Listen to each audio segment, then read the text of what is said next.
शर्म से कह रहे हैं, ना डर से कह रहे हैं। तो मैं पूछना चाहता हूं 2022 के चुनाव में कितनी सभाएं की थी राहुल गांधी जी ने? दोषारोपण करते करते वो अपने लोगों पर भी दोषारोपण करने लगे कि बुरा जो देखन मैं चला, बुरा न मिलिया कोई, जो दिल खोजूं आपना, मुझसा बुरा न कोई। मुझे लगता है राहुल गांधी जी को सेल्फ इंट्रोस्पेक्शन करना चाहिए। हम राहुल गांधी जी से पूछना चाहते हैं कि पहले ये बताइए कि आप किस किस से मिले हुए हैं, और आप जब विदेश में जाते हैं तो किस किस से मिल के आते हैं, और आपके साथ मिलने वाले लोग किस किस से मिले हुए हैं। और जब से सोनिया जी और राहुल जी का दौर आया है तब से ही गुजरात में कांग्रेस की स्थिति ज्यादा खराब हुई है। आप अनेक संदिग्ध संस्थाओं से मिले हुए प्रतीत होते हैं।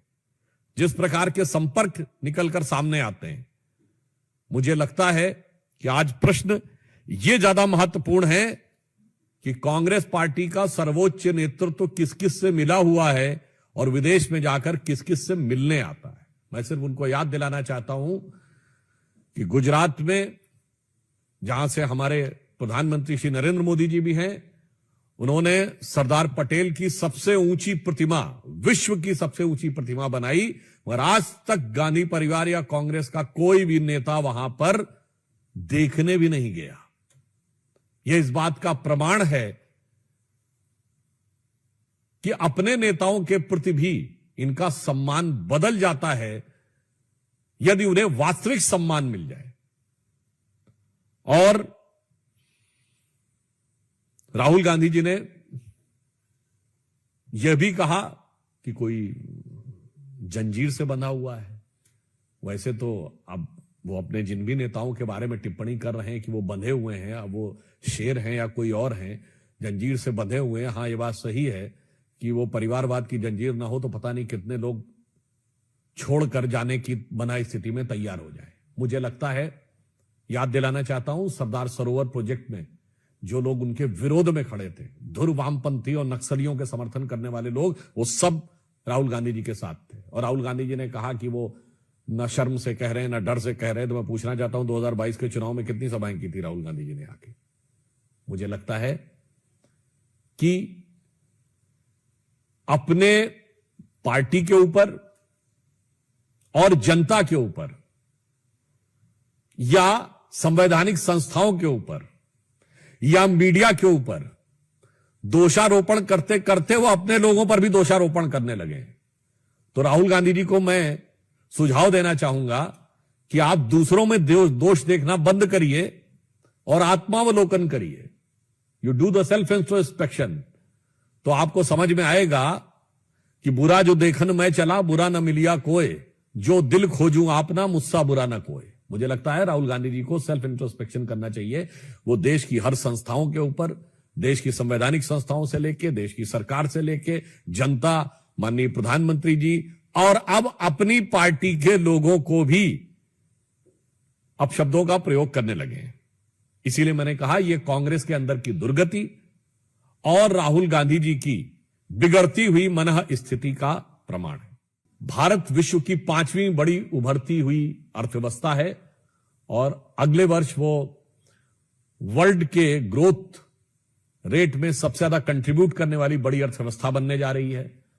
और बेंगलुरु को भारत की इंटेलेक्चुअल कैपिटल के समान माना जाता है।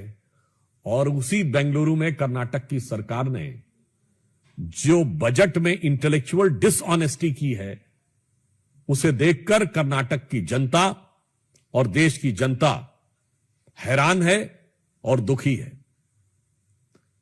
मैं आपको याद दिलाना चाहता हूं, यह वही कर्नाटक कांग्रेस है